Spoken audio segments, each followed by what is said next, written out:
Nowadays it seems pretty funny, but back in the day there was a real debate between cards that had decent attack stats like 1800 or 1900 versus cards that had like 1 or 200 more attack with a huge downside.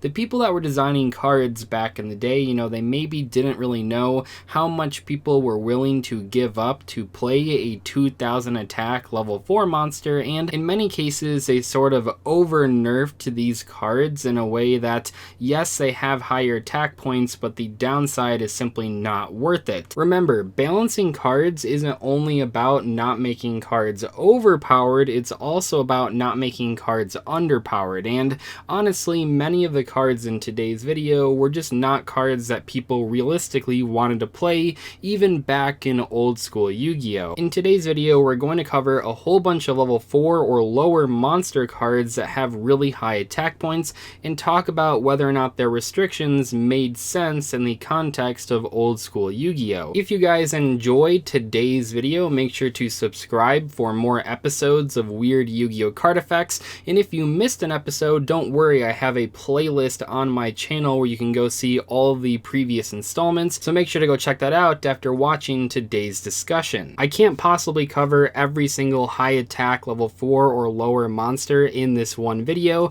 but I'll try my best to cover as many of the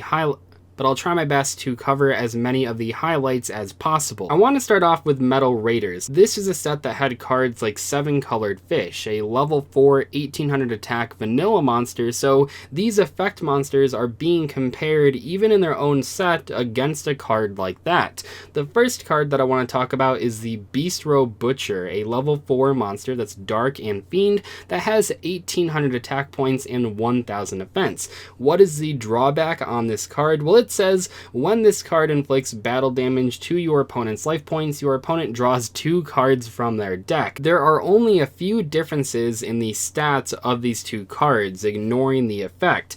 Bistro Butcher does have 200 more defense, wow, that's amazing, and I guess being a fiend dark monster does mean that it fits into a lot more decks in theory than a fish water monster, but when it comes right down to it, Bistro Butcher has a huge downside with the same attack points as a card that was printed in the same set that was simply a vanilla monster with no downside. Now I know some people might argue that, okay, Bistro Butcher could be used in like a mill deck, but realistically those types of decks were never very successful back in that time in Yu-Gi-Oh's history, so while some people might remember using Bistro Butcher to mill their opponents maybe at recess or something like that, it wasn't really that good at competitive Yu-Gi-Oh tournaments back in the day. This is an example of a card where it probably could have had like at least 200 more attack points, and I'm still not sure if it should have been played. Back in the day, card advantage mattered even more than it does in modern Yu-Gi-Oh, so giving your opponent 2 free draws is really rough. Remember though, this is not the only example in Metal Raiders. We also had that weird spider card that I can't pronounce, it's like Jirai Gumo I think, but this was an earth effect insect monster that had 2200 attack points and 100 defense. Wow, that's a lot of attack points on a level 4 monster. What's the downside here? Well, the downside is that it says when this card declares an attack, toss a coin and call it. If you call it wrong, lose half your life points. That is a pretty big downside, especially back in the day. Nowadays, you know, life points don't matter as much. I might even argue that life points matter very little with modern Yu-Gi-Oh decks, but back in the day, you know, you didn't have as many like crazy ways to fill your board with monsters and mount big comebacks, so losing half your life points to one missed coin toss is a pretty bad deal. I guess you could, in theory, just normal summon this card and force your opponent to deal with it, but back in the day, I mean, there were so many removal options to break boards like Dark Hole and Regeki and stuff like that, it wasn't really that much of a threat just sitting on the field. You want to be the aggressor with these high attack point monsters, and this card's drawback was simply too much for the average player. Finally, in Metal Raiders, we had Dark Elf, a level 4 dark spellcaster Master monster with 2000 attack and 800 defense. It's obviously the counterpart to Mystic Elf, and this card's drawback is that this card requires a cost of 1000 of your own life points to attack. So for 200 less attack points than the spider that we just looked at, Dark Elf can attack 4 times and cost the same amount of life points that that spider would cost on one missed coin toss. Yes, that did matter. I mean, this card is a lot better than that spider. I actually feel that this card has a reasonable drawback compared to its attack value. This is probably one of the most balanced of all of these cards in today's video, and I think they did a pretty good job with this card's effect. 1000 life points is noticeable, but I think it is a fair trade-off for 2000 attack. Next up, we are sticking in 2002 with Spell Ruler, a set that has 3 cards that I want to talk about, starting off with Boar Soldier, a level 4 Beast Warrior Earth monster with 2000 attack and 500 defense. What's the drawback on Boar Soldier? Well, it says this card can only be summoned by flip summon. If summoned by a normal summon, this card is destroyed. If your opponent has 1 or more monsters under his or her control, the attack of this card is decreased by 1000 points. So not only do you have to set this card and hope your opponent does not attack it because it has 500 defense, but also if you do manage to survive that one turn where it's face down and then flip it face up, it actually loses 1000 attack points if your opponent has any monsters on their side of the field. The only thing this card is good for would be attacking your opponent directly, but oh my gosh, does that take a lot of setup. Boar Soldier is truly one of the worst Yu-Gi-Oh cards in all of Yu-Gi-Oh's history, and it never saw any play. Spell Ruler also had Flash Assailant, a level 4 Dark Fiend monster with 2000 attack and defense, so it actually has a lot of stats on this one card, and its drawback is decrease the attack and defense of this card by 400 points for each card in your hand. Now, I'll just say this right now, even if you have one card in your hand, this card is pretty bad. There were plenty of other monsters in the game at this point that had 17 or 1800 attack points with no drawbacks. So for Flash Assailant to be competitive, you would have to have no cards in your hand for the stats to matter. And yeah, I suppose you could play a deck with not a lot of monster cards and you just play a lot of back row so you can set them, but yeah, this drawback was simply too much for many players. I can see where they were coming from with this card. I think it would have needed to be like 200 attack and defense for every single card in your hand to actually be an option for players back in the day. Finally, Spell Ruler also had Karate Man, a level 3 warrior earth monster with 1000 attack and 1000 defense, but it does have a very interesting effect that doubles its attack. You can double the original attack of this card once per turn. If you used this effect to destroy this card during the end phase. So it's like a one-time deal. You double its attack, you attack your opponent for a lot of damage, or you run over a big monster, but in the end phase, the Karate Man destroys itself. This card isn't that great, and it wasn't that great back in the day. I don't like mentioning Duel Links in these videos, but I will say that I believe that Karate Man was used in an OTK in that game. The format is very different in Duel Links. You have smaller deck sizes and way less life points, so that OTK was made possible, but in the actual TCG format, the physical card game, Karate Man was not very good. In Pharaoh's Servant, we had Goblin Attack Force, which I believe is sort of the poster child of these types of cards.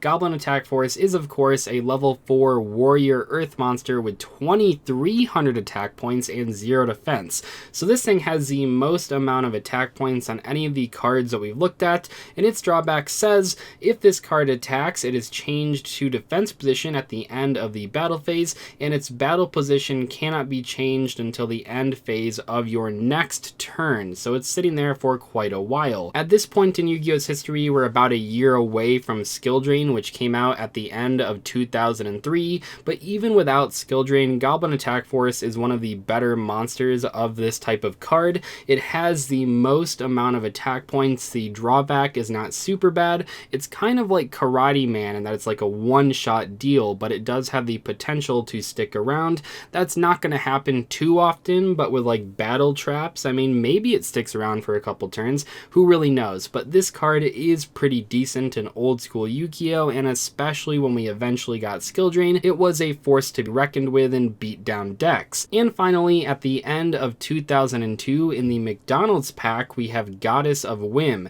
This is a level 3 light fairy monster with 950 attack points and 700 defense. Once per turn, you can toss a coin and call heads or tails. If you call it right, double this card's attack during this turn. If you call it wrong, have its attack during this turn. So if you do manage to call the coin toss, this card will go up to 1900 attack points, which is not bad, but oh man, if you miss the coin toss, this card is completely useless, and you probably wasted your normal summon on this card. As far as I know, Goddess of Whim never saw any competitive play back in old school Yu-Gi-Oh tournaments, and I think that does make sense. I would much rather just play a vanilla monster that is always at a set number of attack points, like 1800, or perhaps even play like Dark Elf, which is always at 2000 and has a light drawback. Moving on to 2003, in Labyrinth of Nightmare, we have Zombray the Dark, a level 4 Dark Warrior monster with 2100 attack points and 500 defense.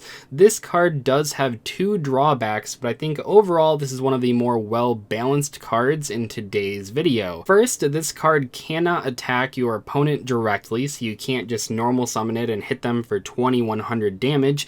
And second, if this card destroys a monster by battle, this card loses 200 attack. What makes this card so cool though is that even after you destroy one monster, and maybe even 2 monsters in battle, this card still has a decent amount of attack points. 1900 is pretty good, 1700 is alright. After that, I mean, yeah, the card is pretty bad, but I think what's really cool about this card is that it can't be used in any weird OTKs because it can't attack directly, and when it is trading with other monsters, because it does have a lot of attack points, it slowly loses attack points. It doesn't like immediately lose half of them, which would have ruined the entire card. I like Zombray the Dark a lot. It's never going to just outright win the game, but it's a great board control card with some drawbacks, but drawbacks that don't make the card completely unplayable. In Legacy of Darkness, we also had the Unfriendly Amazon, a level 4 Earth Warrior with 2000 attack and 1000 defense, and this card is much worse than Zombray the Dark. Offer one of your monsters on the field as a tribute, excluding this monster during each of your standby phases. If you cannot, this card is destroyed, and because this card is super old and never got a reprint, it says monsters used for a tribute summon or that are offered as tributes due to other cards' effects are excluded. The Unfriendly Amazon is not very good. The idea here is that you can summon it, immediately run over a monster, and then hopefully like offer a bad monster on your field as a tribute during your next standby phase. The problem with a card like this, and we'll look at another card very similar later on, but one of the biggest issues is that if you have this card and one other monster, all your opponent has to do is destroy that other monster or get it off the field in some way, and then they basically destroyed the Unfriendly Amazon as well. Probably why the Unfriendly Amazon pretty much saw, and that's probably why this card pretty much saw no play. In Legacy of Darkness, we got Cave Dragon, a level 4 wind dragon with 2000 attack and 100 defense, and you might recognize this card from another card, Super Rejuvenation. This thing says cannot be normal summoned while you control a monster. This card cannot declare an attack unless you control another dragon type monster.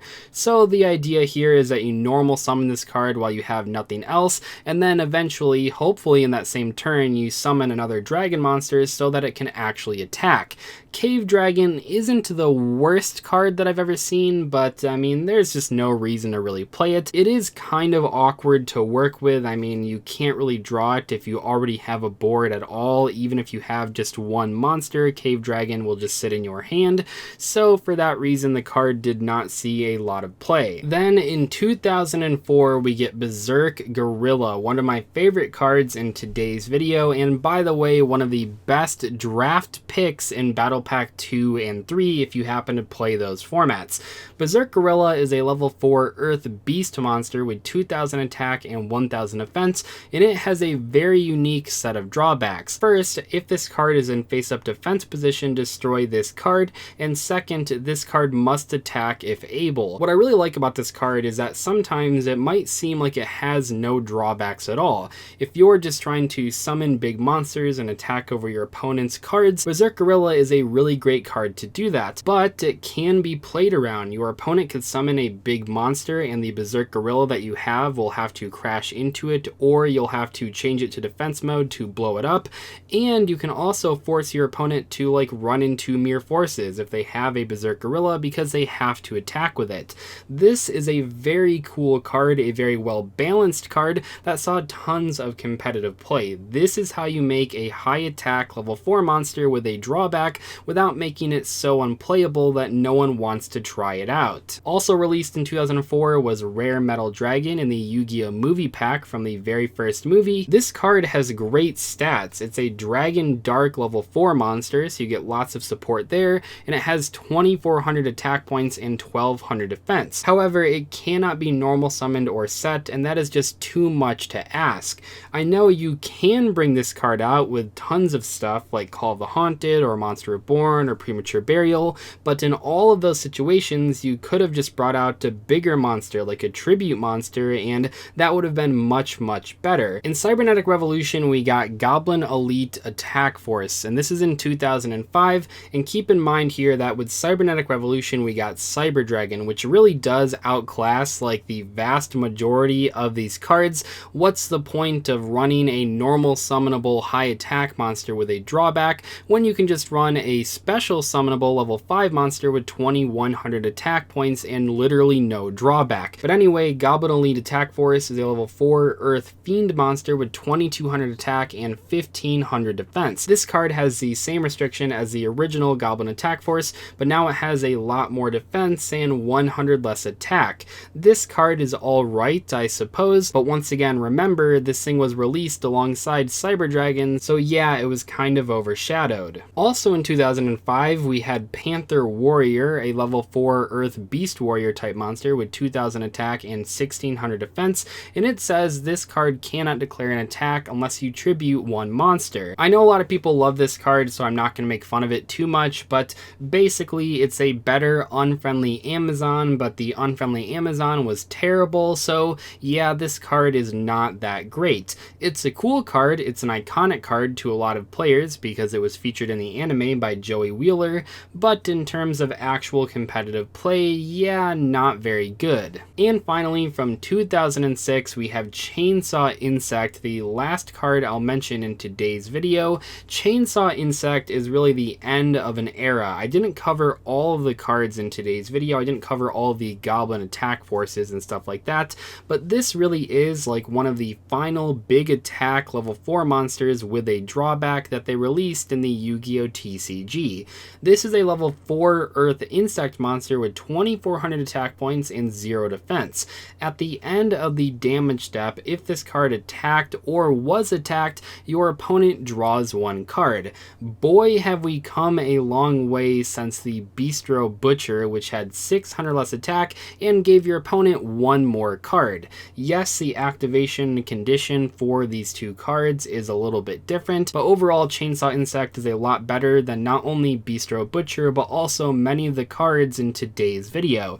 This card was featured alongside other big monsters like Beast King Barbaros and Fusler Dragon, and for a while it was a pretty good option for many players. Maybe not a tier 1 strategy at any point, but a very good deck that I believe did have some tops back in the day. Anyway, thank you guys so much for watching today's video. I know it was a little bit longer, I apologize for that, but I hope you guys really enjoyed it. I'll see you later, thanks so much for watching, goodbye.